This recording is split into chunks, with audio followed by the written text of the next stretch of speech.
We are coming to you live from the heart of the NATO summit venue right here in The Hague, where in just a short while, leaders from across the alliance will gather for 2 days as part of the summit of heads of state and government, an important moment for transatlantic unity and global security. Alongside this historic gathering, we will soon be opening the official plenary program of the NATO Public Forum, NATO's flagship public event that brings together voices from government, civil society, industry, media, and youth to engage in open dialogue on the NATO summit agenda. Now, there's a lot happening over the next 2 days, and as the summit gets underway and leaders begin to arrive, we will also be welcoming our in-person guests to this space as we launch the public forum. This year, we're doing things a little differently. In addition to our main stage conversations you'll see here, we're introducing a dynamic TV-style studio show that will set the tone for each day, with live commentary, expert analysis, and engaging discussions. These segments, airing before and after the plenary sessions and during breaks, are designed to unpack key moments and offer valuable context around developments at both the forum and the summit itself. And leading us through this exciting new format, I am so pleased to announce it will be my brilliant new friend from the Netherlands, the wonderful host, Ikena Azwike. Hi, Ikena.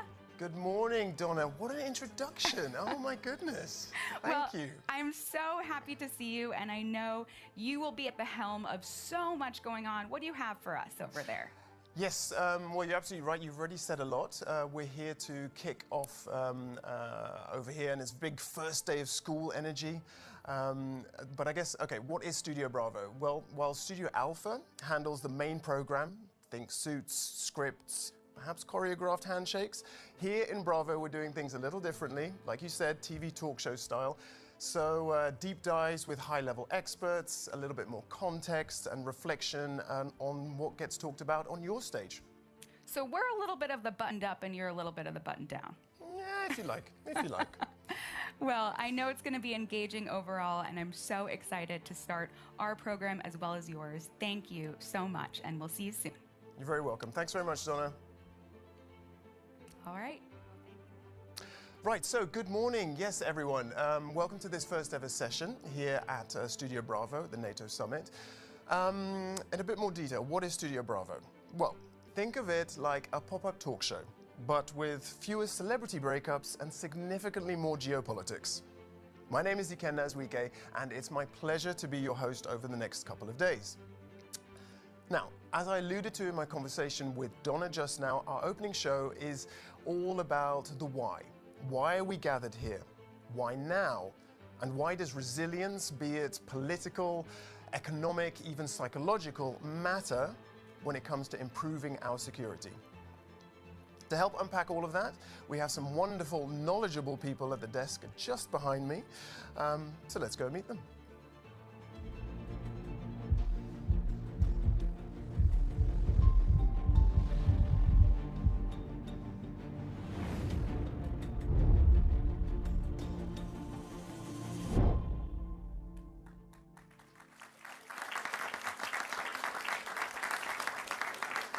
Lovely. Thank you for that spontaneous round of applause, audience. We didn't rehearse anything. Minister, you and your team must have had a lot of sleepless nights, drunk a lot of coffee, caffeine, in the run-up to this. How does it feel now that the curtain's up and the day's finally here? Well, I'm glad you had some makeup here to make sure that we looked a bit appropriate. No, these are anxious days, but at the same time, we've been preparing for this for over a year, and we've rehearsed all the scenarios, we've done all the repetitions, so actually everyone's eager to get started. Yeah.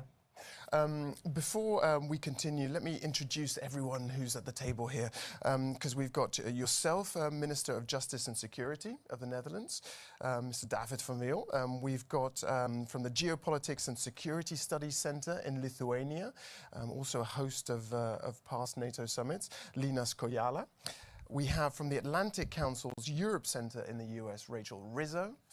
Welcome. And the Director of the Atlantic Association in the Netherlands, Anna van Zoest. Okay. Right, before we get even further into it, we've got a short video which I think captures a little bit of just what's gone into organising this, frankly, colossal event. Het is echt een mega-operatie. Het wordt wel de grootste logistieke operatie van Nederland genoemd. We hebben geleerd van Litouwen, 2 jaar geleden de top, van afgelopen jaar in Washington. Wat waren daar de ervaringen? Het oog van de wereld kijkt naar Den Haag.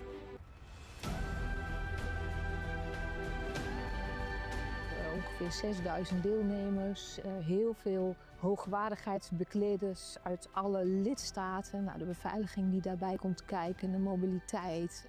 Meer dan de helft van de hele Nederlandse politie is ingezet. We kunnen niet groter dan dit. Ja, we hebben een aantal bijzondere klanten, om het zo maar te zeggen, die gewoon een hoger veiligheidsrisico lopen. Welk hotel zet je ze neer? Wat kunnen we wel accommoderen? Wat kan er niet? En wij zijn echt verantwoordelijk voor de veiligheid en alle facetten daaromheen. Dus wij werken heel veel samen met andere partners. Koninklijke Marechaussee, met defensie. Omdat de situatie in de wereld echt is veranderd, geopolitiek, betekent het dat er risico's wel hier en daar wat toegenomen zijn. Er zitten ook risico's op cybergebied. Dat vraagt ook extra aandacht en extra specialisme. Wij weten dat Russen de afgelopen 2 jaar zo'n 190 sabotage en desinformatie en cyberaanvallen hebben uitgevoerd op ons Europees grondgebied. Het is maar een paar dagen, maar er zit heel veel voorwerk in. En tegelijkertijd levert het Nederland ook veel op. Het belang van de NAVO-top groeit met de dag. Ik heb een spuughekel aan bouwhekken met zwarte zeilen erin. Een beetje transparantie, zak 5 in. Ja, ik denk dat het voor Den Haag een hele mooie gelegenheid is, hè? Stad van vrede en recht. Ja, ik vind het mooi dat we deze mogelijkheid hebben als land zijnde dan, zeg maar, dat we dit soort dingen kunnen organiseren. Zeker weten. Now, that definitely gives us a little bit of a taste of what's gone into organising this. One of the speakers mentioned there, though, the situation in the world is changing. We've all seen that, rapidly, so fluid, even the last, let's say, 72 hours in particular. Were there moments, I mean, that obviously has an impact on the summit. Were there moments you had concerns, David? Well, I've had many concerns over the past year, but what we did was basically look at all the potential risks that we run. So whether they're state actor-based, whether they're terrorists, whether they're activists or extremists, cyber attacks, you name it. We had over 40 scenarios that we took into account. So the recent events that unfolded fell within the picture that the bar that we set for security here at the summit. Yeah. So nothing extra needed to be done. I think you're probably in one of the safest spaces in the world right now, especially here in The Hague, or when you land at Schiphol Airport, but we need to be alert. Yeah. I mean, you can't, scenario planning is of course essential, but you can't plan for everything. And it makes me wonder, I mean, this morning, there were news reports about trains being, there are no more trains running between Amsterdam and The Hague because cables have been cut. I mean, is it too cynical to think that, that could be a sabotage? No, that could be a sabotage. That's one of the things that we're looking into. And then the question is, well, who was behind it? That can be activist group, it can be state actor-led, it can be any kind. The main thing we're trying to do now is make sure that those cables get repaired and that we get the traffic flowing, because in combination with the summit where we close down highways and people rely on public transport a lot more, of course this is an extra nuisance and an extra challenge, but yeah. We'll fix it. And despite all the challenges, the expense, the logistical challenges, Linus, what's the value of face-to-face gatherings like this? Look, first of all, kudos to the organizers.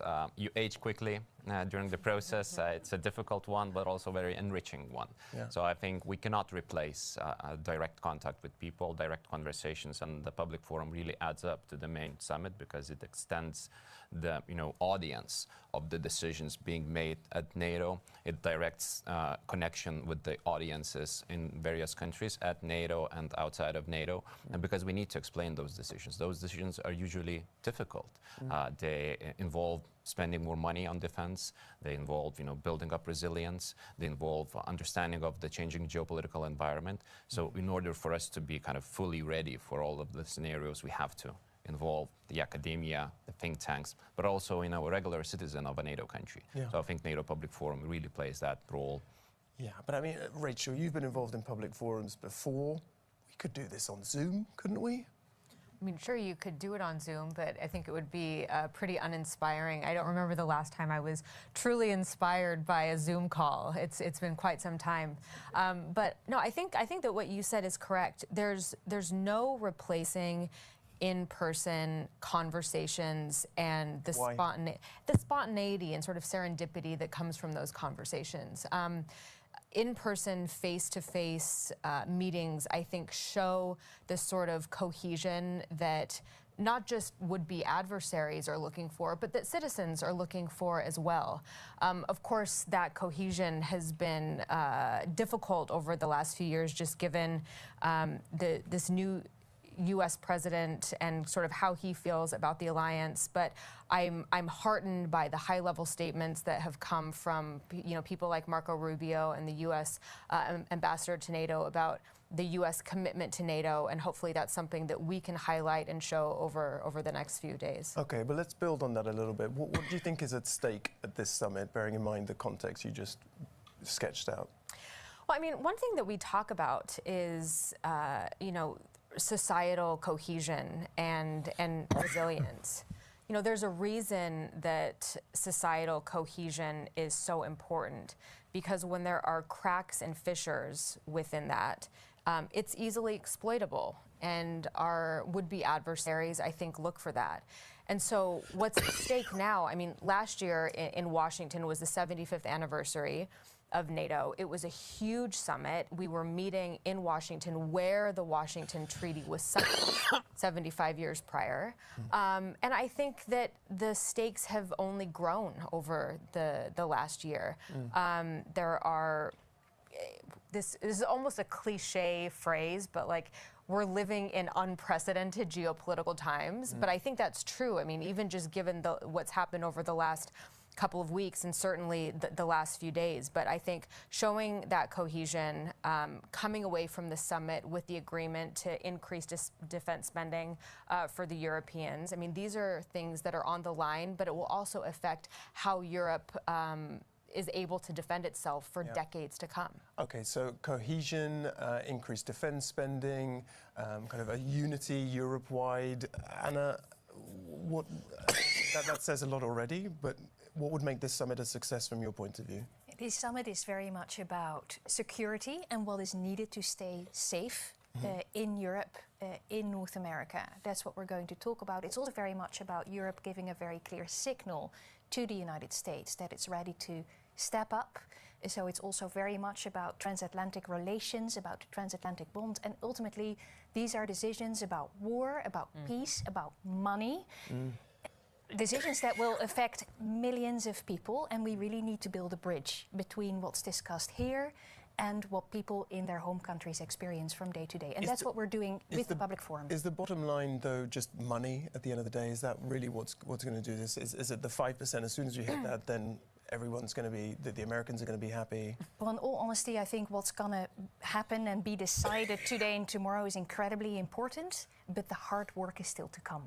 Because as we move into fall and into the next years, governments will have to translate those decisions into actual actions in NATO countries. And that's where governments, but also citizens and voters will have to make up their minds. Okay. Bearing in mind everything we've heard about the summit goals and what would make it a success, Linas, from your point of view, you were involved in the organization of the Vilnius Summit, NATO Summit in 2023, as well as a public forum. What did you learn from hosting that we should keep in mind today?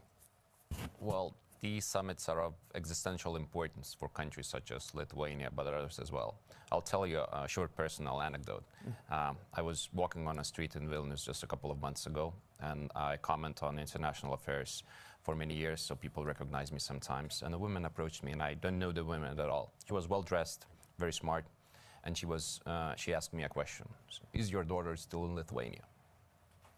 Which was not related to my family. It was related to my perception of security of the country and whether I'm kind of asking my family to leave already because the Russians are approaching. Because the Zapad exercises will take place in September because Russia is always threatening. Zapad exercises? Yeah, that's the exercises that take place every 2 years by Russia and Belarus, and they are every 2 years by Russia and Belarus, and they are obviously always involved scenarios of possibly attacking some neighboring countries, and usually those neighboring countries are the Baltic ones. Right. So, and you know, just a couple of days ago, Putin said that where the Russian soldier steps on, that's Russia. So that's basically the threat we are facing. So I see the summits as, you know, a continuous process of making us more resilient and deterring the threat, which is obviously an increasing in size to some extent. So we have to be ready. And I think NATO's strength lies at deterrence. It was able to deter various threats for many, many years, except 9/11. NATO's Article 5 was never invoked, which is a great success story. And I hope this summit will build on this legacy and continue to make NATO even stronger. And do you mind if I ask, is your daughter still in? I think we all want to know. You put it out there. Well, hopefully I'll have to send my message to my wife. But yes, we don't plan on leaving because I think that's also a part of the psychological operation, you know, launched by Russia to scare people, to make them less keen on investing in their own countries, spending their time there. So I think we have to be resilient in that regard as well. Obviously, look at the reality on the ground, but also not to get overly anxious just because of some threats coming from the east. Yeah. Okay, well, some threats is putting it mildly, but yeah. And politically correct. Thank you very much. And politically correct, yes. Anna, the Atlantic Commission was involved in the organisation of this NATO event and the public forum. What's that process been like for you? So the Netherlands Atlantic Association is working very closely with NATO and the Dutch government and colleagues from the Klingendael Institute, the Hague Center for Strategic Studies, to other think tanks here in The Hague on shaping the program that you'll see unfold today and tomorrow.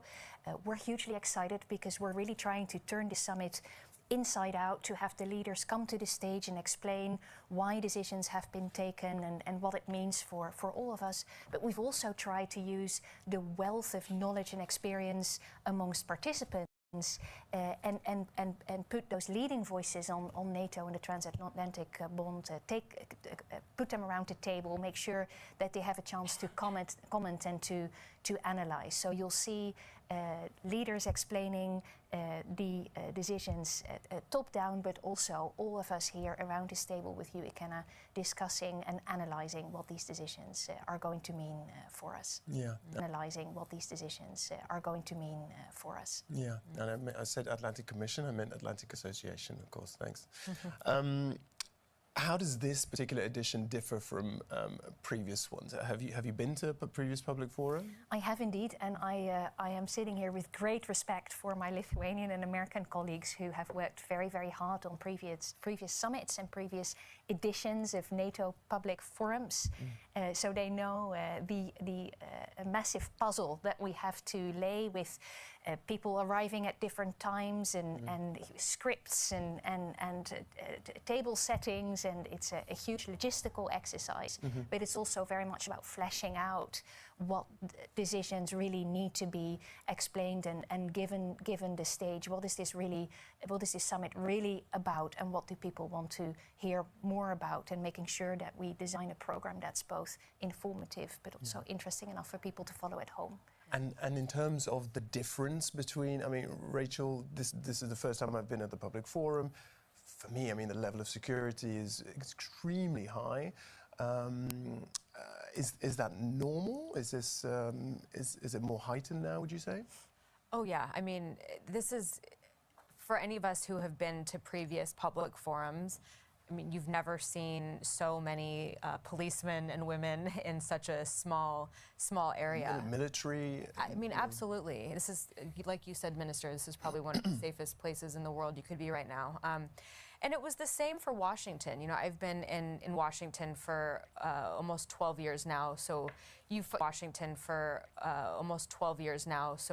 you get used to seeing security, and you know what that's like, and you live around it and amongst it.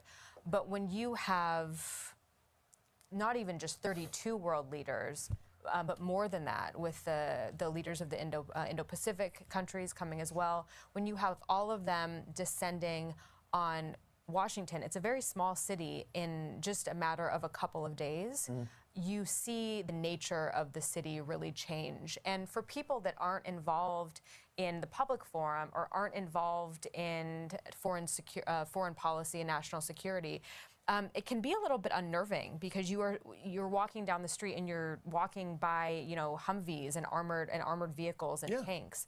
I haven't seen any here, but I'm sure they're around. And so the effort that goes into that, just making sure that it goes off without a hitch. I mean, that's just what you see in front. Everything that's going on behind the scenes, like you were mentioning, it's like a duck on a pond. Everything looks like it's fine, but underneath the feet are going really quickly. So just making sure that everyone gets there on time and plans it well. I'm disappointed we haven't seen any heavily armed or armor-plated bicycles. That would have been... Yeah, well, next time. Next time, there's always room. Everyone's taking notes for the next summit. Anna, you want to... Yeah, I just wanted to pitch in because I think, you know, we all realize how much this summit also asks from a country and a city and people having to deal with traffic disruptions. And, you know, I saw the gentleman on the video complaining about these big sort of gates that are being put up. And I think that makes it even more important to really try to bridge that divide between what's happening on the international stage and the big sort of decision making that we don't really get to see or only in part, and making sure that's somehow disclosed for a wider audience. Yeah.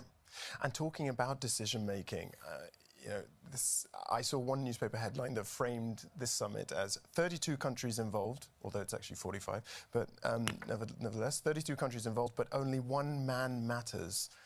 What do you think? Anna, I suspect that man might be one of your countrymen. What do you think about? My countrymen? I mean, it's true. As I mentioned before, I mean, I think that what these NATO summits have turned into is sort of a how do we keep the United States, how do we keep one man, Donald Trump, what I like to say, engaged rather than enraged. But at this point, we have watched this movie 5 times. We know how Trump feels about NATO. We know what he said about the Europeans. But we also know what other members of the administration have said about NATO.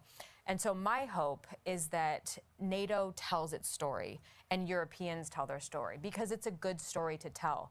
There were 8 members of the alliance that were spending the target of 2% of GDP on defense when Biden entered office. By the time he left office, that number had jumped to 23. That is a great story for NATO to tell to Donald Trump entered office. By the time he left office, that number had jumped to 23. That is a great story for NATO to tell to Donald Trump. And I think that there is a worry amongst some in Europe that if Europe does more, the United States will do less.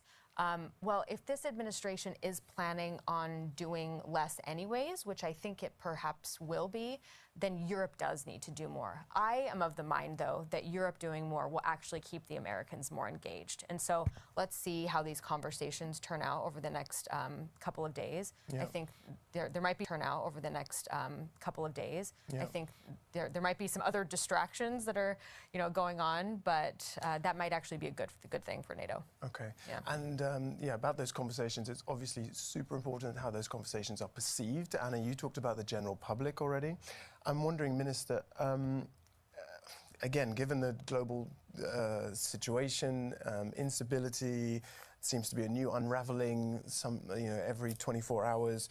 What should people at home, the people on the stream watching this, what should they understand about our collective security? Well, I think people are starting to understand. I entered the Royal Dutch Navy in 1994, and every month you saw a frigate being scrapped and the port emptying up, and defense was seen as something for professionals in conflicts far away from home, and nothing to do with life here in the Netherlands, far away from the front line. I used to joke up until a few years ago that if you blocked people from paying by bank card in one supermarket in Amsterdam, you would have a national crisis. I mentioned Amsterdam for a specific reason, coming from Rotterdam.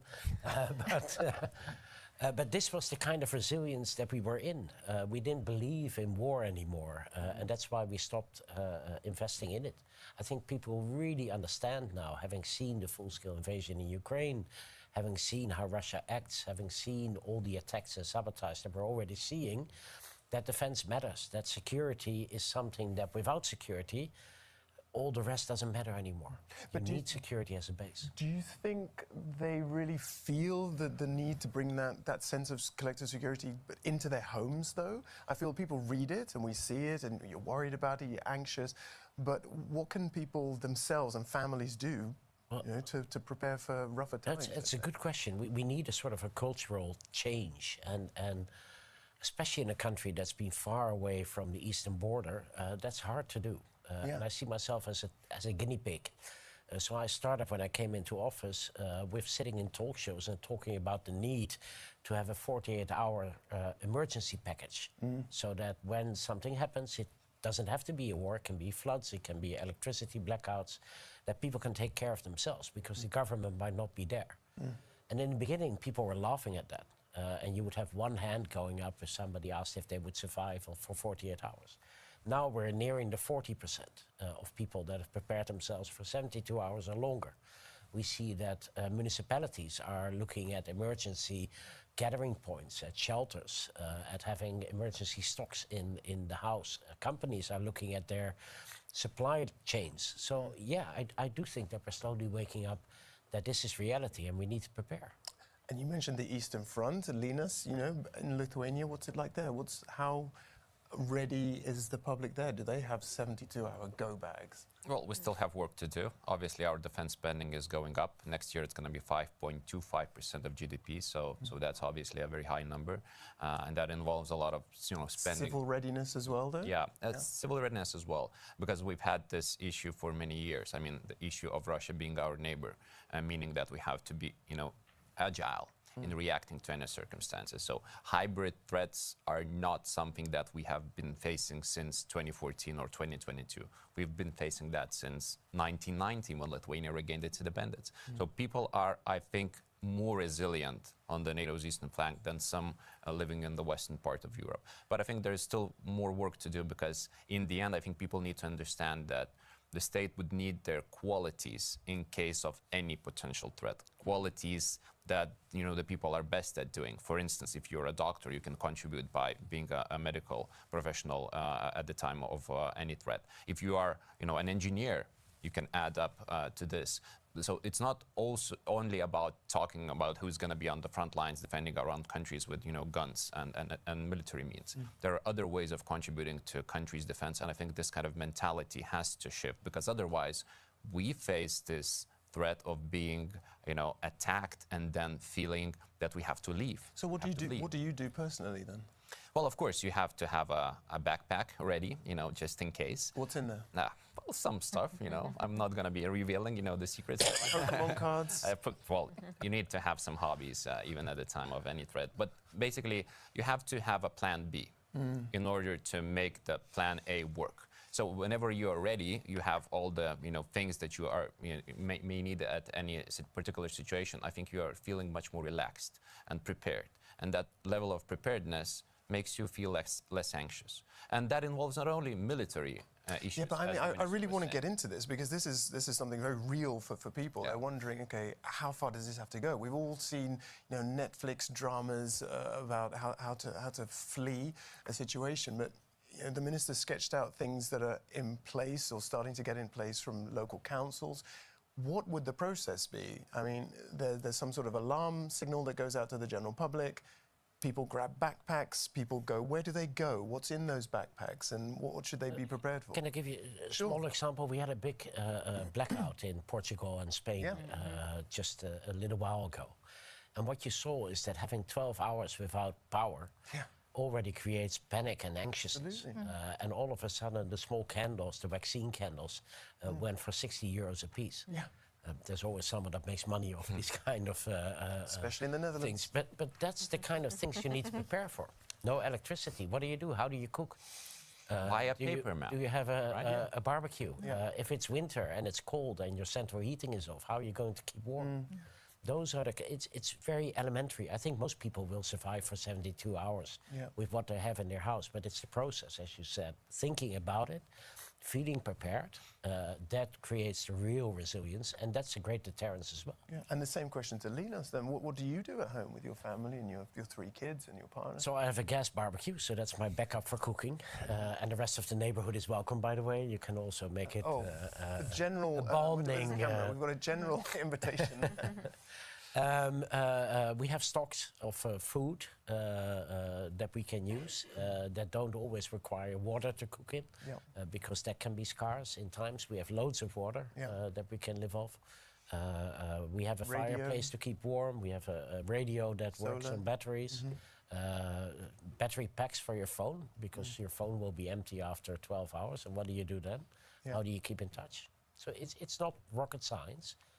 But you might need it at some point in time. Yeah. And cash. Cash. Yeah, that's my tip. I mean, in times when the banks are out of order, when you can't pay electronically, people still see cash as a mechanism by which to buy goods and transfer goods. Yeah, even in Rotterdam. Even in Rotterdam. I've been carried cash for like 9 years. Yeah, this is an issue. No. Most people don't carry cash. Yeah, I wanted to add one thing to what you were saying, and this goes back to your point that you made earlier about why it's so important to connect these questions with the general public.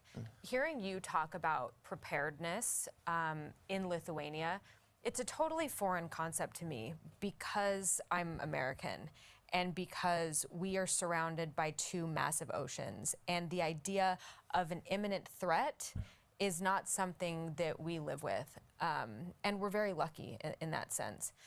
And so the conversation that you were having earlier about meeting in person or having Americans go to places like Poland or the Baltic states and seeing what that actually feels like. I was a couple years ago with the German Marshall Fund, another think tank in Washington, and we went to Latvia and Lithuania for the NATO summit.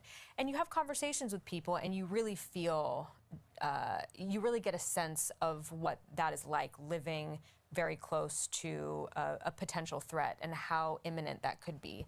And how do you feel? How do you get that sense? Just the language used, the urgency? The urgency, just the square mileage. These are small countries. The United States is massive. I mean, there's obviously people in the United States that are like preppers and have hundreds of cans of, corn or, canned foods ready for anything. But this is a concept of like being ready for anything that I don't think most people understand or live with. And so hearing people talk about that and seeing it firsthand, I think is a good thing for everyone. And this is, I think, a job for NATO as well, to talk about this and share these kinds of things with the general public, because that's where support ultimately comes from, especially when it comes to defense spending. Yeah. I love the word prepper, by the way. I think we should put that in our pocket and run with it. And we also learned that we love Linus has a map on paper. I don't know if that came across, but I thought that was a really good addition. And I think this is exactly why gatherings like the NATO Public Forum and all the meetings that are taking place today and tomorrow are so incredibly important. And not only talking amongst each other, but talking about what we're talking about towards audiences that are just in that outer ring, but that are interested. And I think part of building resilience and building resilient societies is building knowledge and awareness amongst the public at large, and making sure that that conversation about security and about NATO is being had not only here, but also in schools, at work, on the street. And that's very much what we're trying to do. There will be people watching this thinking, this is scaremongering, this is playing into the hands of, say, the political hawks out there, the defense industry. We should be putting money into different initiatives that promote peace and collaboration and understanding and cultural sensitivity. Yeah, let me first state, and I think it's important, that NATO's toolbox is mainly politically, is a military toolbox. Yeah. So the conversation at NATO is often about the hard side of power. But it's very important that we keep on looking across the whole spectrum and that we also discuss anything that's in the diplomatic toolbox and that concerns sort of development aid. I mean, when it's about security, it's the whole spectrum that counts. But here at NATO, we're very much on the hard end of that spectrum. Having said that, the decisions that will be taken at this summit will affect us all. For the Netherlands, about 19 billion euros would have to be freed up to ultimately reach that 5%, building on today's GDP. So let's see what that's like in a few years. That's gonna have to come from somewhere. So having at least some slight understanding of what's at stake, I think is really a responsibility of all of us. And you'd like to see more public discussions, I suppose, about collective security and people really getting more. Absolutely, and you don't need to like NATO, but I think we do all have a responsibility to have a sort of general sense of awareness of the situation that we find ourselves in. In terms of the public's resilience, is that something you keep track of, let's say, in Lithuania? How do you do that? Well, obviously you have the opinion polling data, but I'm not sure whether you can trust it, because when you ask a question, if you would leave the country in case of attack, well, that's hypothetical. I think we have to work on the structure in order for people to understand their role in country's defense at the time of an attack. So you have to know where you would need to be at any particular time. And if you know the place, that could be Riflemen's Union, that could be the military, that could be the closest hospital, that could be some volunteering experience that you would engage in. There are varieties of needs at the time of threat. So I think for people, most importantly, they need to have the information. They need to have the level of readiness that would make them feel much more calmer than any sort of panic or provocative behavior that could be inspiring to behave without any rational thinking. Yeah. But I would like to also emphasize, talking about warmongering, we have to recognize that even prior to what you, Rachel, mentioned, in 2014, NATO's spending was way below 2%. The average was way below. Like, we had 3 or 4 countries spending 2%. So NATO was not increasing its defensive capabilities. They were going down for many years. Unfortunately, that did not stop Russia from taking over Crimea, starting the war in Ukraine, and obviously launching the full-scale invasion in 2022. So now we are spending money in order to deter. We're not going to a war, hopefully. That's not what the Baltics would want. Nobody in NATO would like to go to war with Russia. We would like to avoid it. And deterrence, again, works well. That's the principle that's been the basis of NATO alliance. And I hope that it's going to work fine in the future as well. So that's why it was a bit puzzling for me yesterday, and also reading some media headlines, that we are kind of increasing the defense spending in order to please President Trump. No, we agreed on NATO regional plans in Vilnius and then in Washington, D.C., in order to be capable of defending in case of an attack. And in order to fulfill those plans, we have to have the necessary capabilities. And currently we have a huge gap in most of European countries because of the underspending on defense, again, for decades prior to 2014 and 2022. So we have to fill those gaps by spending more and by being ready for any eventuality. Then maybe in the future we could also decrease the defense spending because the geopolitical circumstances would change. But that's not because of President Trump. If he makes us do it, that's great, but that's for our own sake, for our own security, the European security. Yeah. Did you want to? Yeah, but just to say that it does help that President Trump actually puts the knife to our throats and says that we have to pay up. And I say that as a politician in a country that's not bordering on Russia, and where it is sometimes harder to convince the public that security needs attention and it needs huge investments. So I was there at the summit in 2017, which was basically the start of the ramping up of our defense spending. And I'm happy that we agreed, also my parliament, with a large majority in favor of the 5%. But these are big steps, and I don't think we could have made them as quickly as we have now without the persistence of President Trump. So whatever people might have on commentaries, I think that he's doing our own security a favor by pushing us to invest more. Yeah, I mean, not everyone, though, is completely on board with how we're getting to that 5%. I mean, let's think about Spain. This is not just a small, this is a large European economy saying, that 5% is unreasonable and counterproductive even. That's the language that they used. So what's your take on that? And Anna? Well, I think it underlines that this requires very tough decision making, and not only for Spain, for I think 32 NATO allied states, which will have to turn these decisions into practice. And as I said earlier, we're not even there yet. We're just taking the decision and deciding together that this is what's needed exactly to ramp up NATO's own defense plans. That's really why we're doing this. So this is going to be tough. I think it's important that countries find a way out, and so they did. So that's a good sign. We have a signal of unity if all goes well tomorrow at the NATO North Atlantic Council. But it just shows how painful these decisions are, and I think there's no way of making them any prettier than they are. I think it's important to underline the necessity of them. But this requires something from politicians and from citizens and voters. So. And does it also say something about, I mean, just pushback on the way these like the 5% has been kind of as an ultimatum presented to some countries? I mean, you used the phrase, you know, put a knife to the throat of Europe and said, yeah, you've got to do this. I mean, could that have been achieved, you know, in a more diplomatic way, do you think? Or was that the only option, realistically, given the lack of defence spending over the last... You know, political leaders have to show leadership, make the necessary decisions on behalf of their societies. So in that regard, I think there is a broad agreement that we have to increase the defense spending. The number is not out of the blue. It's related, again, to real defensive capabilities that need to be built up in the next couple of years in order, again, to deter. And that works fine. This year, I think all of the NATO member states, that was said by General Secretary Rutte, are going to be at 2%. This is a huge achievement already. We've agreed on that in 2014.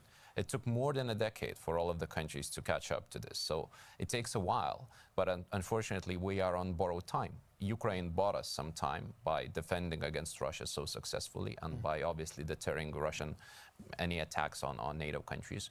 But again, we're on borrowed time. We cannot spend it more on, you know, internal deliberations on whether we should do this or that. Again, we have a clear plan and we have to now fulfill it. And President Trump played a major role in this. And we have to recognize the fact that without President Trump, Spain, you've mentioned maybe Italy and maybe some other countries. Belgium's also shown some reductions. Exactly. Yeah. So maybe they wouldn't be at 2% this year. I have my doubts whether that would be the case without an additional push from the US, which was also the case with President Biden and President Trump during his first term and President Bush and others. But maybe this kind of environment and the rhetoric coming from President Trump made it more, you know, realistic at this moment of time. And Rachel, from a US perspective, how is this, what's playing out here in Europe, how is that received and perceived in the US? I mean, is it even on their radar? Like the general member of the public, let's say? I think, you know, we say general member of the public, I don't think that they are lying awake at night wondering what Spain is spending on defense. But I do think that the way that Donald Trump, both in the run-up to this presidency and his previous presidency, talked about security, talked about Europe, I think made Europe and European security something that Americans understood better, but not maybe in the best way. Because the way that they looked at Europe now, at least what they were hearing, was that these were a bunch of free riders who were free riding off of America's security guarantee. And remember, Trump is not the first person to say this. This is old news at this point. This goes back decades. But I think part of the reason that we have found ourselves where we are today is because America has been the ultimate guarantor of Europe's security, especially, certainly since the end of the Cold War. And I always say that I think Joe Biden was America's last transatlantic president. Not because I think that this president even, or future presidents, will abandon Europe, but Europe will not orient the U.S. president's foreign policy in the way that it has in the past ever again. I'm confident of that. I'm also confident that this administration stands by its Article 5 agreements, but I'm also confident that after we finish the Global Force Posture Review, and after we finish the national defense strategy, we will orient troops away from Europe, and Europe has to be ready for that. And I think Europe is preparing for that in the best way that they can. And just briefly, before we focus back on the summit and a little bit of a look ahead, I get a sense that when you hear Rachel talking about the perception in the US being that there's potentially a lot of free riders over here, piggybacking the security that the US offers, do we, to an extent, does NATO or the government over here, European governments, do we need to also be worried about US public perception of well, there's only so much that we can do to influence U.S. public perception. That's mainly up to the U.S. administration to work on that perception. But what we can do is show how vital it is in a more multipolarized world that you have friends. And Europe is the U.S.'s best friend, I would still say, economically, where we have the largest economic ties between our two continents, on values, where we share the democratic values that we've upheld for the past 75 years. And now we will also become militarily more useful partners. And so I think we need to balance that out. And then I would say it is totally in the US interest to keep NATO as it is. Yeah, it was that, in particular, that last point. I don't get that something that's missing from the media narrative at any rate seems to be the benefit to the US of this NATO alliance. The fact that foreign policy here is often crafted almost entirely in the shadow of US foreign policy. So I feel like that's a message that could be ramped up. Well, thanks for the advice. We're ramping it up. No, but I mean, how do you agree? No, I agree. I think we've been working in stovepipes. So on the economical side, we've been in a competition mode. On the military side, we've been absent on the US side and relying totally on the US. On values, we've been aligned. But those things now all need to even out. So it's one package. You need to be on the same page in economic, in trade, in a military cooperation, in the values that you want to project outside of your own territory. And that's what friends do. And we can no longer work from those in different silos. I think that's where we need to get. All right. OK, we're moving towards the tail end of the talk show. I'd like to talk a little bit about the outcomes that we hope for. Anna, you've already sketched out a few of them together with you, Rachel. Linus, what other topics, apart from defence spending, are likely to be addressed at this over the next couple of days? Well, obviously, I hope that Ukraine is going to be a focus because President Zelensky is coming and hopefully he's going to have a chance to meet some of the leaders, including the US president. We have to have a plan on how to support Ukraine in the foreseeable future because, as I've mentioned before, Ukraine is successful in defending itself. We know that Russia took less than 1% of Ukrainian territory over the last 18 months or so, which means that they don't have a strategic advantage and they are not, going to take all of Ukraine in the future unless we kind of take a step back. And hopefully Europe is going to pitch in because maybe the levels of US support are going to dwindle. And we've seen some examples of that in terms of financial support. The military support is raining down as well. But then Europe has to step up and provide because we have a great ally now. Ukraine is fighting on our behalf. We don't need to send our soldiers to the front lines to tackle the threat. Ukrainians are doing that themselves. They're also increasing their industrial capacity, building as many drones as any other country wouldn't be able to. So we have to look at the future of European security where Ukraine is going to play an essential role. So what I'm going to be looking at is the atmosphere. And hopefully the atmosphere, the handshakes, the face expressions are going to be positive vis-a-vis Ukraine because that could lead to some lasting decisions. And in concrete terms, though, what's the minimum you want agreed to help Ukraine at this summit? Well, I think that's not going to happen, but I think each country should contribute at least 0.25% of their GDP to Ukrainian defensive effort and the survival of the state. 0.25. That's not a lot. That's not a lot, but unfortunately... I'd like to see that across the board. Across the board, but unfortunately the current average is way lower than that. And you can clearly see that countries that are closer to Ukraine and Russia geographically contribute more than those that are a little bit further away, which is in some ways natural, but I think we have to take continent security as a whole. It's not like we can talk about Eastern Europe, Western Europe, Southern Europe. It's Europe, European security. And obviously, if NATO's eastern flank is threatened, everybody would feel the consequences, as we do with the war raging in Ukraine at the moment. Mr. Van Wil, what would do you think about that hope for? Well, I think we're doing pretty well on the support to Ukraine, although we're not an Eastern European ally, but we are continuing to contribute also in real capabilities when it comes down to Panzer howitzers, F-16s. Are we at that 0.25? Yeah, I think we're above the 0.25. I just heard the Norwegian Minister of Defense, they're at 1.6%. They're bordering Russia, but they haven't been in a security mindset as we've seen. So I think there are bright spots. I do agree that Ukraine is fighting our fight and that we need to help them in that fight. Yeah, hopefully something will come out. I'm happy that President Zelensky is already here in The Hague. He arrived late last night. He will be addressing Parliament here. He will be attending the dinner tonight at the palace close by. But he's not on the programme at the summit. No, but that's not too strange. If there's only one session, then it's not strange to have a session that's allies only. I mean, normally you have multiple formats, and then you have one with Ukraine and Georgia, as we had in the past. That's the one that President Trump disrupted in 2017. Or you have one with the Indo-Pacific partners, one with the EU. Now there's only one session, and then it's not unreasonable to have a session only with the members of the club. Okay. Rachel, your thoughts on what else should be discussed at this summit? Well, I understand that there's probably frustration both on behalf of Zelensky and Europeans that he's not wrapped into the discussions in a more official kind of way. But I actually think that's a good thing for him, because I don't see a scenario where having Zelensky sitting at a table next to Trump or with Trump at the table goes well. I just don't see it. I think Ukraine's future depends on how Europe decides to step up to the plate. I don't see the United States backing away completely, but it's not in our hands anymore. Certainly not the way that it was during Biden's administration.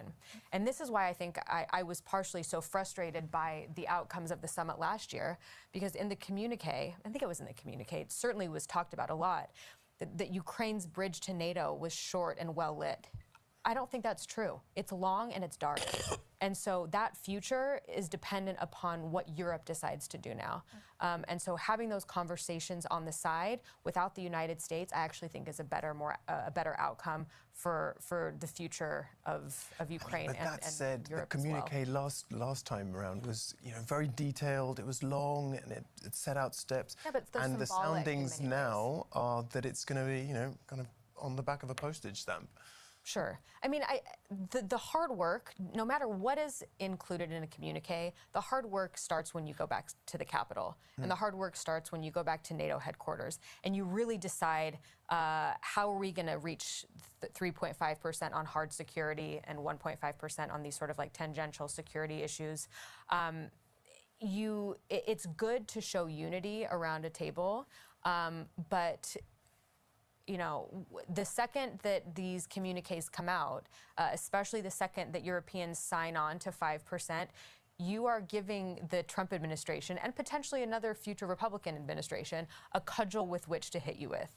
And so you better be ready to not just put pen to paper, but figure out where these costs are going to come from and where this defense spending is going to come from. Because as we know, it's these taglines that I really don't like. This is not the best way to measure the value of an ally, in my opinion, but it's what we've come up with and it's the best we can do as of now. So you better be ready to answer these hard questions, I think. Yeah. I think it's also important to underline that this summit is about burden sharing, so how we shoulder the burden together, but also about burden shifting. And how Europe will need to prepare for a future where NATO leans more on European capabilities, on European stuff, on European troops. And that process has already started, but will need to be given a real push to ultimately guarantee the survival of this important system that we've built together. And is there anything else you'd like to see on the like discussed here, or a particular outcome? Yeah, so I think, like many, I would have liked to have seen more Ukraine on the agenda. But I think the way in which the stage is now given to Mr. Zelensky and various other ministers is a clever way of showing how important and how vitally existential Ukraine is to our security. Yeah. And as someone who's been there before, you've been on the inside of this the security bubble and the public forum. What actually gets discussed? I mean, we've talked about what we want. What actually gets discussed in those in the meeting rooms and in the corridors? And you've already talked about how important body language is. And what should we be looking out for, and what will get discussed? So many things, and I think the organizers have already made a big accomplishment, because the coffee is great, and coffee really matters. I mean, this is not a joke, because most of the conversations take place outside of the TV studios, outside of the stage, because that's where you build up the relationship. And I think this kind of, every NATO summit is in essence a confidence-building measure. We have to talk, we have to make decisions, but we have to also recognize one another as friends and partners. So that's why I hope that the atmosphere, again, the face expressions, the hand gestures, are going to be positive, because that's going to be sending a very serious message, maybe to some extent even a more serious one than the final declaration to the political elite, but also to the societies about the state of NATO as an alliance. Because there's always this doubt whether NATO could survive, right? There was always this discussion whether NATO is obsolete or not. And I think we have to reaffirm the importance of the alliance in every way possible. And those small things really do matter. And I hope that some of the issues are going to be not necessarily resolved, but at least kind of put aside, including, discussions about NATO countries not being in the best relationship with one another for some reason related to big islands or whatever. Yeah. Okay, and bearing in mind how important mood is, Rachel, President Trump is on his way. He seems to be on a high, at least judging by his Truth Social posts. What do you expect from him here over the next couple of days? I actually think it's going to be a good summit. I know there's a lot of trepidation about what he might do, what he might say. But again, in his mind, in his administration, it's been a successful week for them. Getting Europeans to sign on to 5% is seen as a success as well. And so barring any, snafu, which I don't think will happen, I think it's pretty well choreographed at this point, I think we should expect a much smoother summit than we've seen from him in the past. You've got to have trepidation as well on a personal. Of course. Absolutely. You never know what's going to happen. Yeah. But as I said before, we've seen this movie a few times now. Okay, Europeans know how to deal with Trump. In that movie, what's the nightmare scenario that we want to watch out for? I mean, the nightmare scenario is that there's some off-the-cuff comment about the U.S. not standing by its Article 5 agreements or pulling troops out soon. I mean, those are the things that I think are tough for people to deal with. But those aren't things that I'm expecting to happen. We should expect maybe some jabs or some side comments, as we always hear from him. But again, Macron, Meloni, Merz also. These people all know how to deal with the president at this point. This has become a well-choreographed back and forth, and so it's less up for grabs, I think. Yeah. So I'm not as worried as I was in the past. Yeah? Fully agree. Fully agree. No, I think we have a working understanding with President Trump and most European allies, and I think we're in a good place, actually. Yeah. So, and the blue sky scenario, ideal scenario is he says something like, "Let's make NATO great again." And maybe he even brings a new hat. Maybe he brings a new hat. A blue one. Would love that. That would be great. Yeah. And your final hope, Anna. I mean, you wanted to make this public forum super transparent for everyone, give people a feel of what goes on behind the scenes. When the live stream ends and the snacks run out, what's the one message that you hope really sticks with people? Well, let's hope the coffee machine keeps on working until we're all done. No, I think whatever happens, and I'm glad the level of confidence on the other side of the table is quite high. Whatever happens, I think it's important that we keep our heads cool and that we keep on and analysing what's happening, so we can all place this summit into a bigger context also as we move into the difficult decision making that will come in autumn.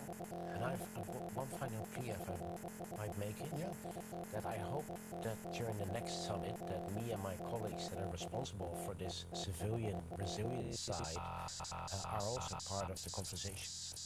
So as we conclude that security is not only hard defense but also soft defense, and also preventing hybrid or sabotage attacks, I think that needs a place at the table in our collective security organization that NATO is. Why doesn't it have a place at the table now? We never meet. I got together a core group of Baltics, the Nordics, ministers that have this responsibility. It's different in every country. In Sweden, you have a minister of civil defense. In Lithuania, I think it's a minister of the interior. So there's all different players, and we don't naturally meet on this topic because it's new. That's what we need to work on, and I think NATO is a great place to gather and talk about these topics. And what would it look like to have that fully embedded here at NATO, like a dedicated panel? No, really being part, like the ministers of defense gather on a periodic timetable, the ministers of foreign affairs do, so should we on the resilience side, because we're part of the same package. Okay, well listen, thank you very much. We can hear the music, and we all know what that means at the Oscars. It means the same thing here as well. We have to wrap up.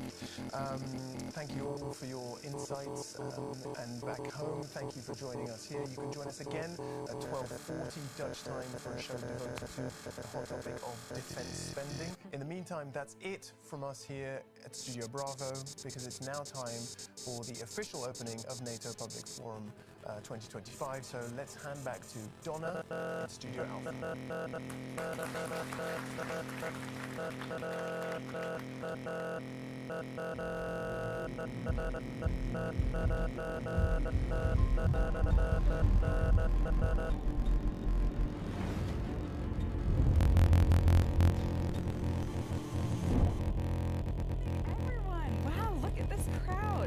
Welcome to the plenary stage here at the NATO Public Forum. To those of you entering in the room right now, thank you so much for being here today, and a warm welcome to our global audience tuning in online.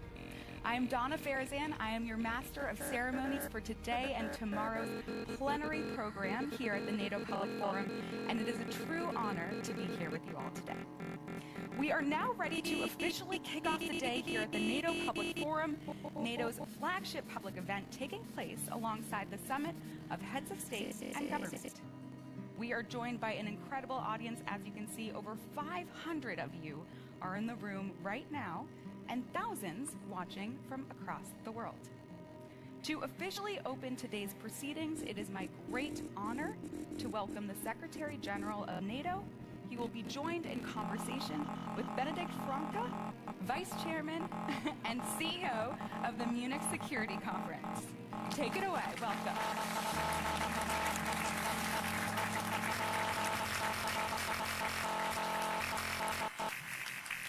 That's the hot seat for you. Very good. Good morning, everyone. Good morning. Thank you for joining us, not only here in the room, but as you've heard, the many people in large numbers online across the Alliance. Goedemorgen to all. As somebody who knows a little about events, people say, can I just start by congratulating the Public Diplomacy Division and the 3 Dutch partners for putting together quite a show. What a great public forum. I just hope all of you forget how smooth it was to get in here until you come to Munich in February. So to start us off this morning, we are honored to have the Secretary General with us. We know this is probably the busiest day of the year, so thank you for taking 30 minutes out of your busy schedule. And it's particularly brave of you, because other SGs that have sat down with me in the recent past have, hopefully temporarily, ended up as finance ministers in Norway. Now desperately trying to find the money that you are calling for. May this destiny be spared to you. Which has some money. So let me tell you all how this is going to work the next 27 minutes and 20 seconds. I came prepared with many really clever and really hard questions. Yes, and I don't have to, because your staff has just told me that a week ago you asked citizens across the Alliance to hand in questions. Luckily for me, they're actually better than my own. unluckily for you, they're actually harder. So I will warm you up to questions before we get to the tough cookies. And then we'll try to get through as many as we can in the remaining minutes.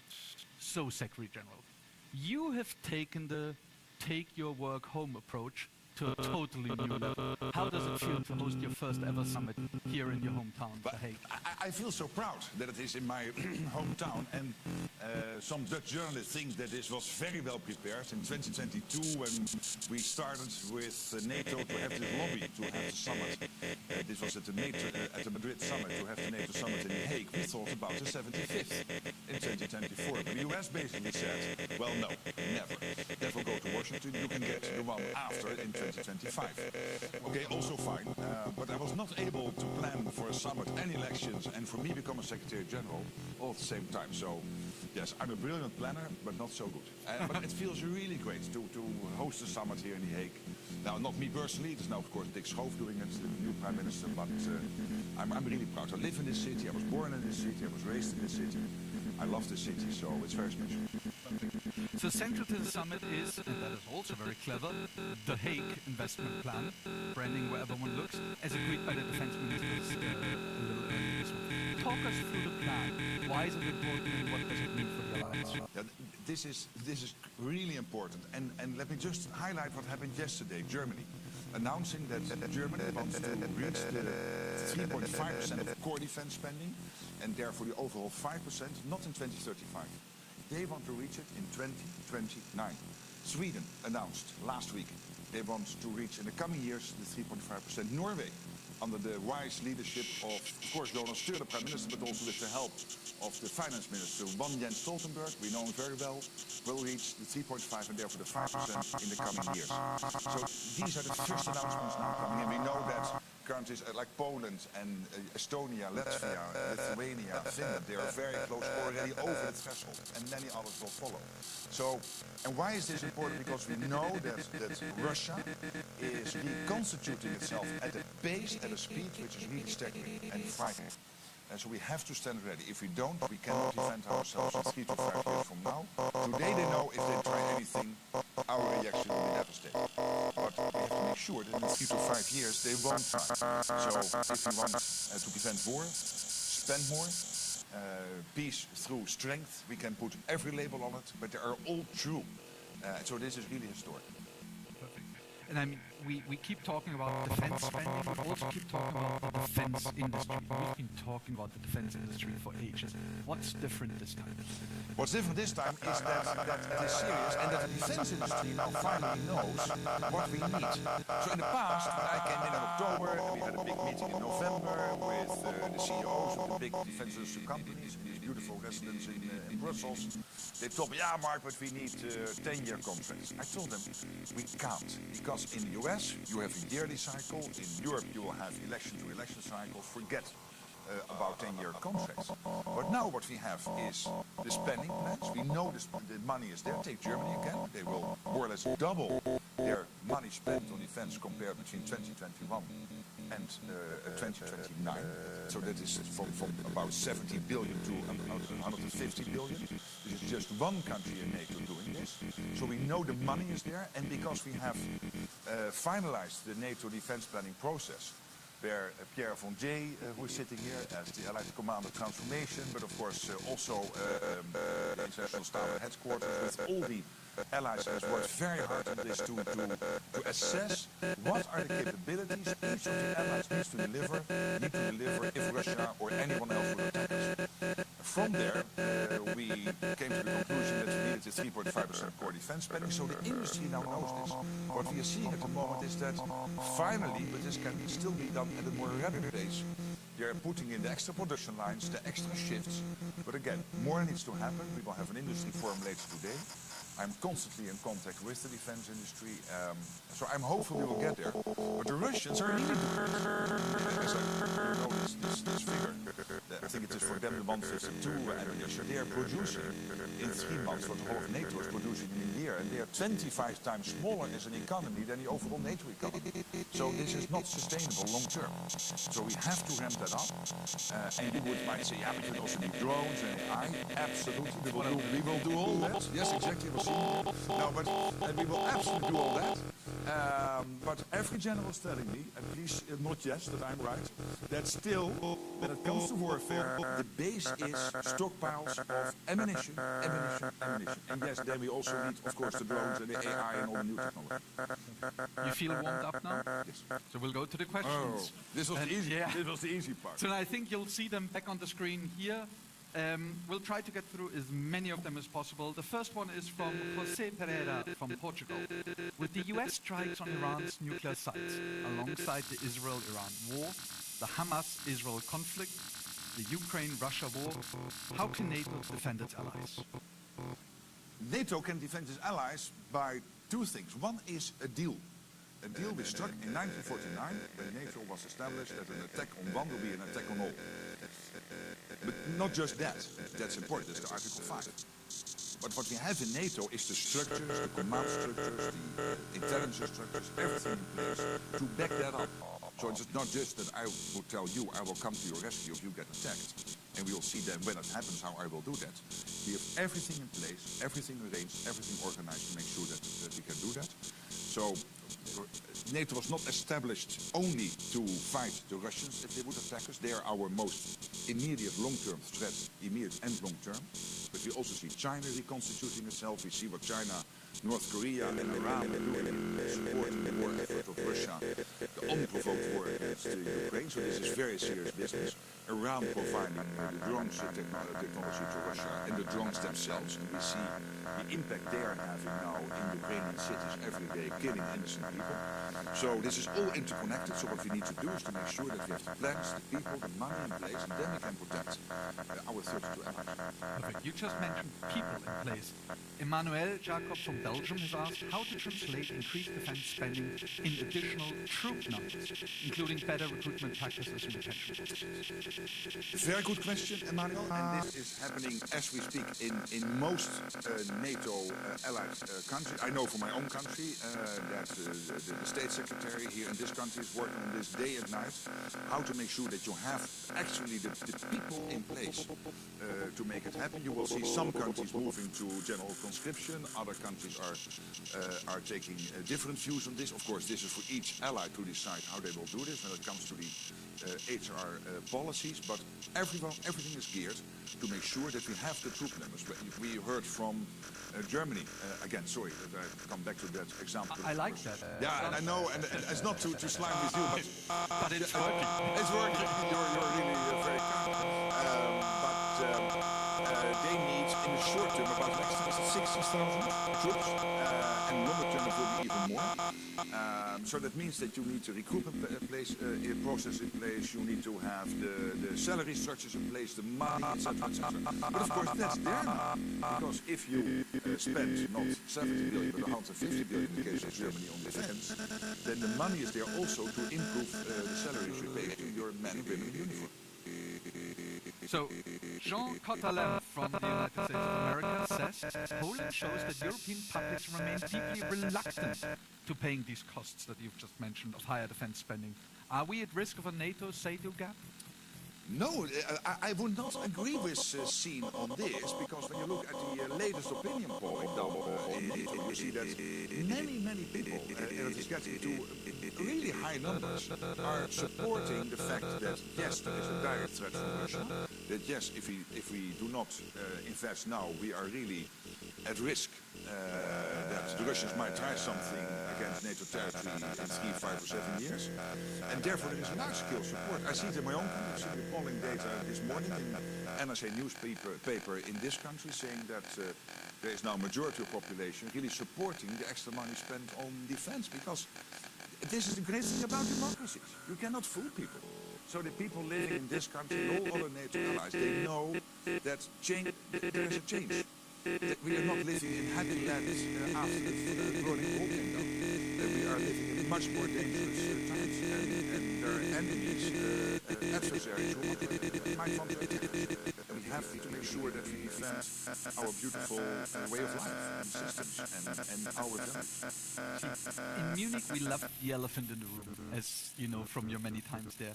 There is, a lot being said about our enemies, adversaries, rivals, but there also seem to be a few doubts about our friends. And let me pull up the next question. Maria Elena Guzman from the United Kingdom and Spain. How do you assess the reliability of the United States as a NATO ally? And what steps can NATO take to maintain unity and trust within the alliance? Yeah, this question I got many times, particularly since January. And basically were two questions. Question number one was, Mark, is the US still with us? Yes, they are. You might want German television when Emmanuel Macron is visiting the Oval Office, when Keir Starmer is visiting the Oval Office, when Giorgia Meloni is. Hey, by the way, when I was visiting, you might want to see that footage. There is total commitment by the US President and the US senior leadership to NATO.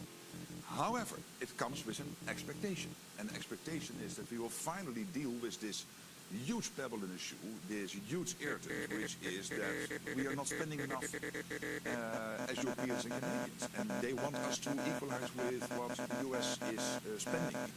And when it comes to this famous 5%, the US is basically there. When you look at what they spend on core, but also on all the defense and security related investments. But they want to equalize what they are spending with us. And for us, of course, the main argument is not to equalize. Yes, that is important because it is fair. But the real reason to do this, the first reason to do this, is the Russian threat. So these things come together. And then the second question is, okay, so the US will stay with us. They are committed to Article 5. We believe you, Mark. But hey, then they might pull down the troop numbers in Europe without making pre-announcements. And Sakur, our most senior commander in NATO, might be European. Brits, Germany leading the military side of the alliance.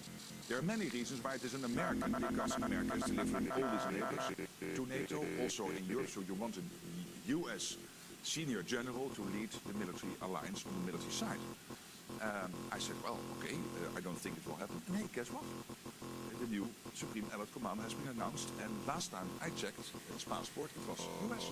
So that didn't happen. So my message to my European colleagues is stop worrying so much. Start to make sure that you get investment plans done, that you get industrial base up and running, that the support for Ukraine remains at a high level. Luckily, it is still today. I mean, this is what you should work on, and stop running around being worried about the US. They are with us. There are definitely other places we need to be worried about. Next elephant in the room, Ukraine. Let me combine two questions.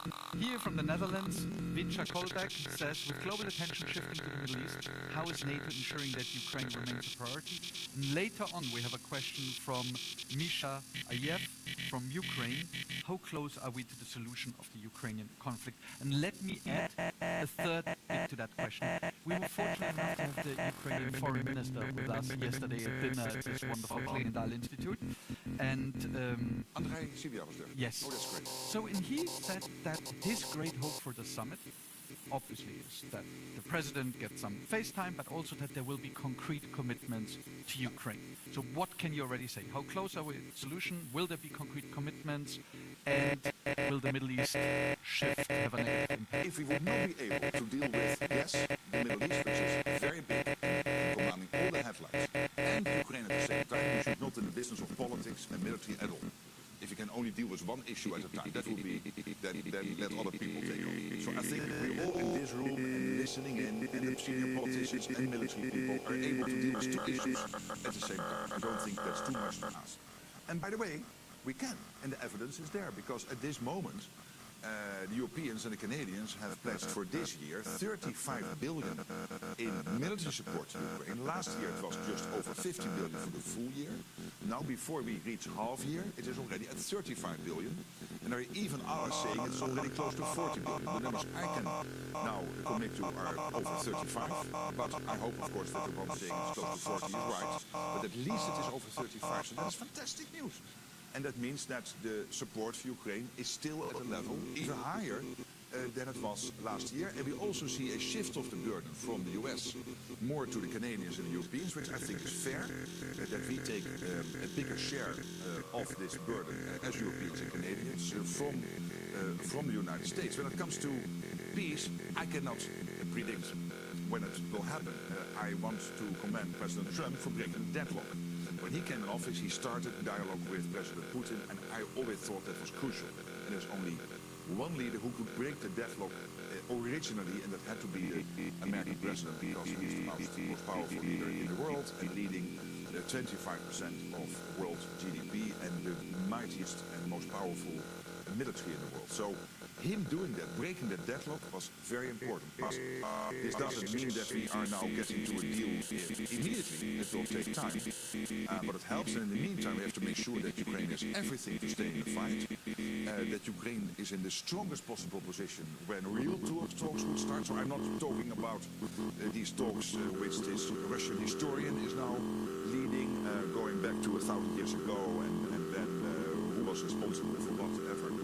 In Istanbul now twice, and this is not serious business, and it was very proud of the Ukrainians that they said, the senior team there with the foreign minister, the defense minister, the chief of staff, so they took it serious, but clearly Russia was not serious, but hopefully serious talks will start in the near future, and then we have to make sure that whatever the long-term ceasefire or the peace deal on Ukraine will be, that it is lasting, that it is durable, that Vladimir Putin will never ever again try to catch 1 square kilometer, or for the Americans 1 square mile of Ukraine.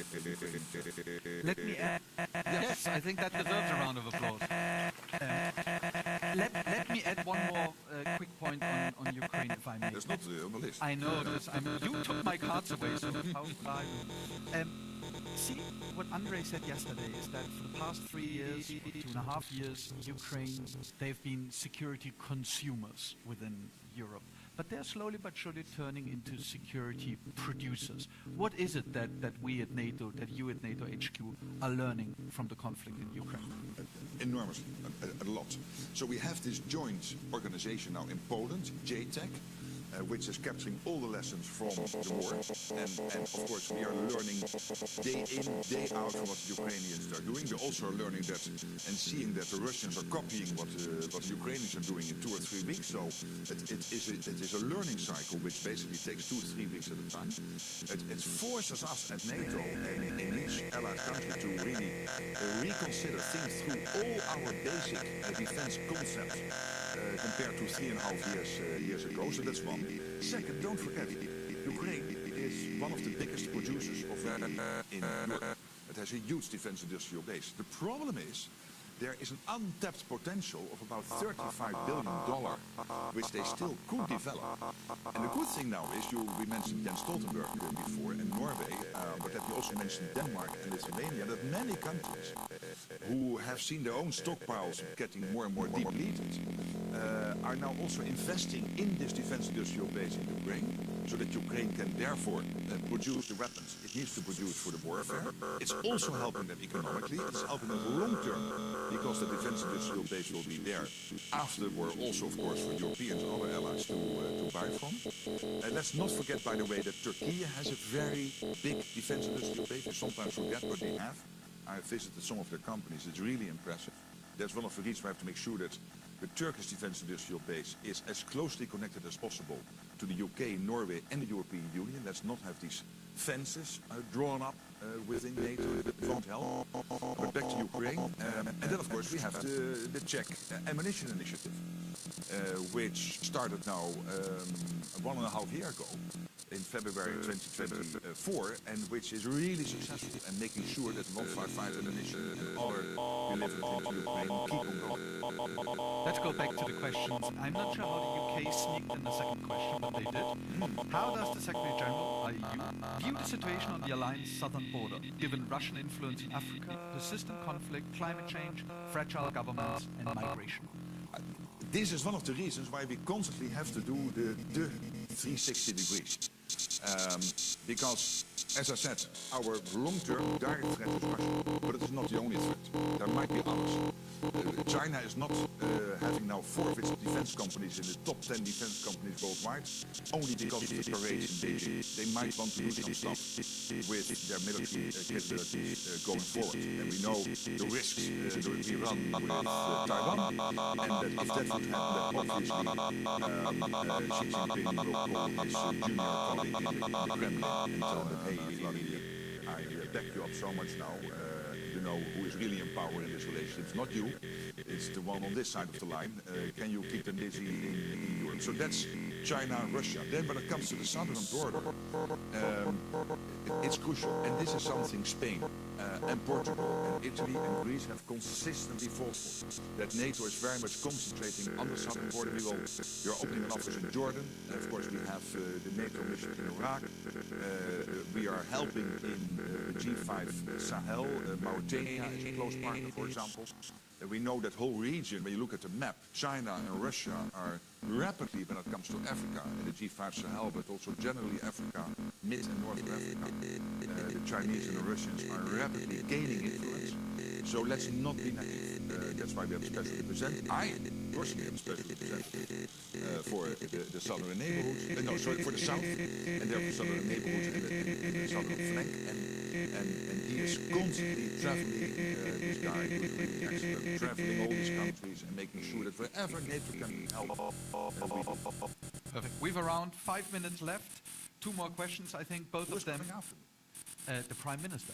The real Prime Minister. We can take more time. No. I'm kidding.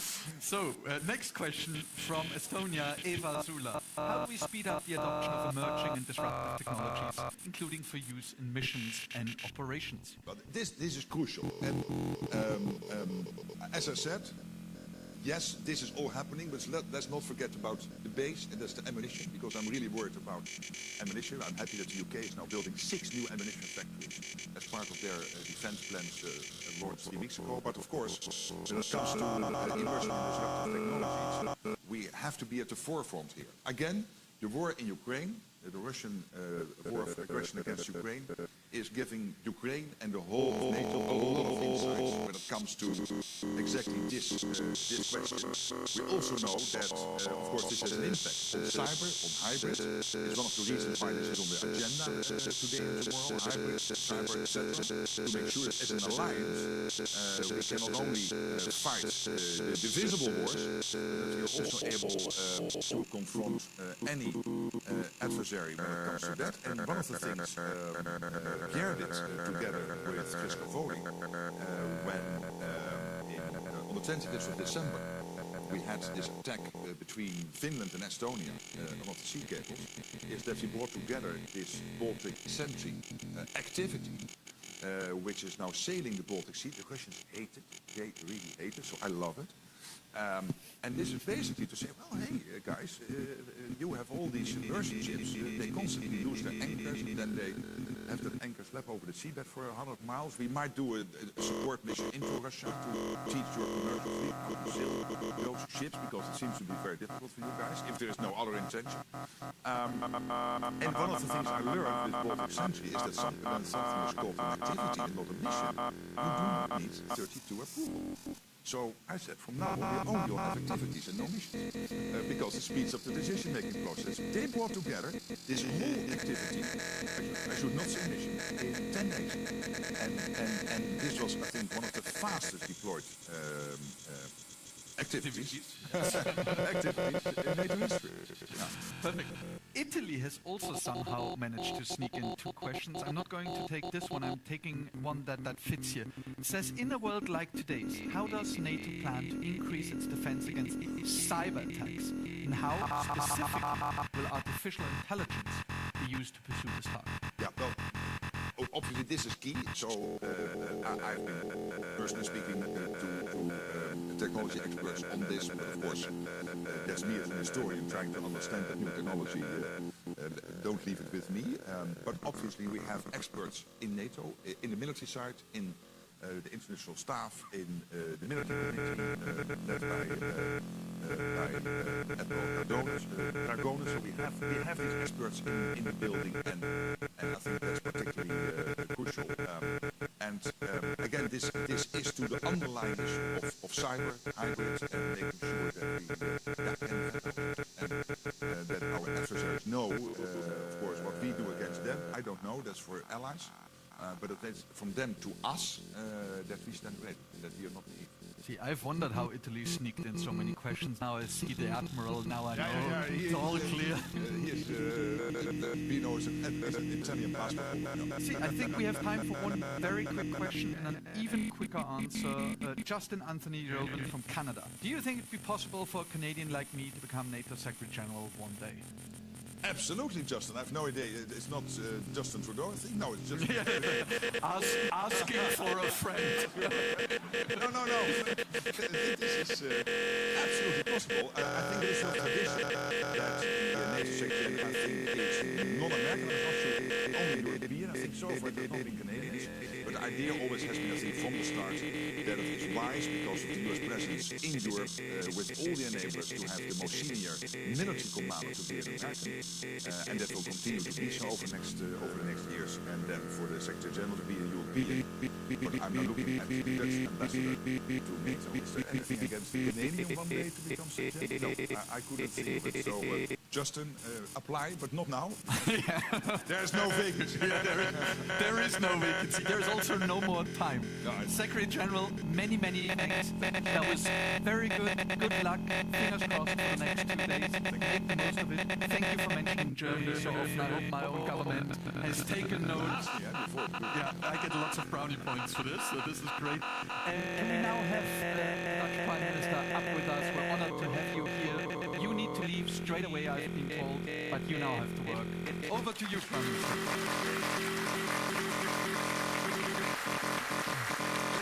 Yeah, Rita.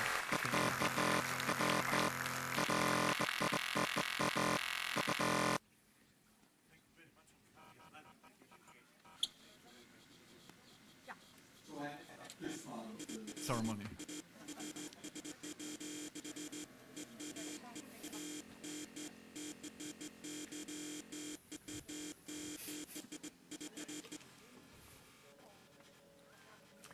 Ladies and gentlemen, this is a proud moment for the Netherlands as a founding member of NATO. Because this is the first time that a NATO summit is taking place in our country. Now you might say, after more than 75 years, it's about time. And it would be the first to agree. Our alliance was founded on the principles of democracy, liberty and the rule of law, as laid down in the Washington Treaty. And the Netherlands has always been deeply aware that without transatlantic cooperation in NATO, our country would not be what it is today, safe, free and prosperous. So let me assure you that hosting this summit is a form of burden sharing we're only too glad to take on. This summit brings together NATO allies and partners from all over the world, from Europe to the Indo-Pacific, from the US and Canada to Ukraine. And we are delighted to welcome you all here. It's wonderful to see so many people gathered here in The Hague. This is also a proud moment for the city of The Hague, the international city of peace and justice. A role that goes all the way back to 1899, when it hosted the first Hague Peace Conference. And consequently, this is also a proud moment for me, as Prime Minister of the Netherlands. We've been preparing for this event for quite some time now. And before we begin, I'd like to acknowledge the effort that has gone into organizing this summit. Many thousands of police officers and members of the Dutch Armed Forces and countless other professionals and volunteers have worked tirelessly to make it happen. Today it is happening, and that's a great feeling. Now, as you may know, the Netherlands is a trusted supplier of NATO Secretary General. Mark Rutte being the fourth Dutchman to hold this position. The first was Dirk Sticker, who was in office the first half of the 1960s. In 1966, in the section of his memoirs on NATO, he wrote this: "We cannot build international policy on the quicksand of idealistic hope. We must accept the hard truth. We must do everything possible to ensure that we are strong enough economically and militarily to be able to defend our freedom. It's an uncomfortable thought to realize that he could have written these lines today. The challenge he said with those words still rings true. The world is in turmoil, and we cannot afford to be naive. We need to face facts and accept the hard truth. And NATO must ensure that we are strong enough to defend our freedom. You could even argue that the task facing us today is harder than it has ever been in the history of the Alliance. For generations, the real threat of war in our part of the world seemed barely conceivable, even at the height of the Cold War. For generations, peace, security and freedom could be taken for granted. And for generations, that's what we actually did. But in the past few years, the situation has been turned on its head. There is now a renewed sense of urgency, a fresh realization that we have to defend our way of life, our fundamental values, and above all, our freedom.